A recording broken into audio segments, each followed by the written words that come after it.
بسم اللہ الرحمن الرحیم. ڈیئر اسٹوڈنٹس، السلام علیکم. آج ہم پڑھیں گے تھیوکریسی. تھیوکریسی کو اگر آپ اس کے لٹرل میننگس دیکھیں تو اس کا مطلب ہے رول بائی گاڈ. ایک خدا تعالیٰ کی ذات والی حکومت جو ہے اس کو ہم کہیں گے کہ وہ تھیوکریسی ہے.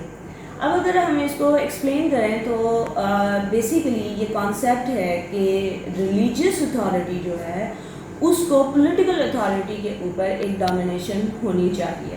اور یہ ڈومینیشن ہوگی کس کے ذریعے؟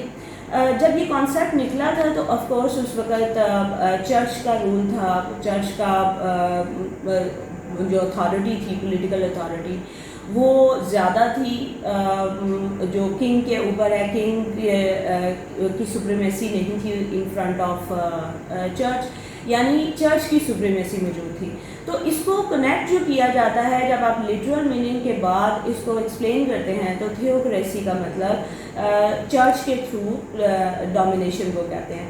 لیکن اس کو صرف ہم چرچ کے ساتھ ریلیٹ نہیں کر سکتے. اس کی وجہ یہ ہے کہ اس کو ہم مذہبی اتھارٹی کے طور پہ لے کے چلیں گے. تو آج ہمارے پاس اس طرح کی اتھارٹی کے نظر آتے ہیں، جیسے ریلیجیس اتھارٹی ایران کے اندر موجود ہے آیت اللہ خامنائی کے ریفرنس سے. پھر سعودی عرب کی ہمیں نظر آتی ہے. یہ وہ ہیں حکومتیں جن کے اندر کانسٹیٹیوشنلی سپریمیسی دی گئی ہے ایک ریلیجیس ادارے کو. اس کے علاوہ دیکھیں، ریلیجن ہر کنٹری کے اندر کہیں نہ کہیں کسی نہ کسی حد تک امپورٹنس موجود ہے. آپ ماڈرن ڈے میں دیکھیں، Pakistan has been declared as Islamic republic of Pakistan.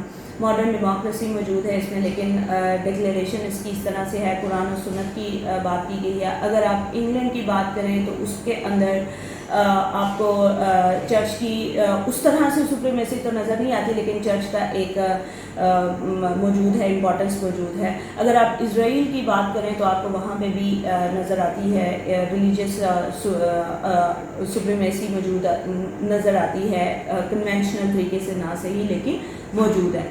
اس کے علاوہ اگر آپ ماڈرن ٹائمز میں دیکھیں، تبدیل ہوتے ریاستوں کو تبدیل ہوتے دیکھیں. India is being declared as secular state, لیکن اس کے باوجود اگر آپ دیکھیں جو ان کی پالیسیز ہیں وہ کنورٹ ہو رہی ہیں جو ہندوآتا کو پروموٹ کرتی ہیں.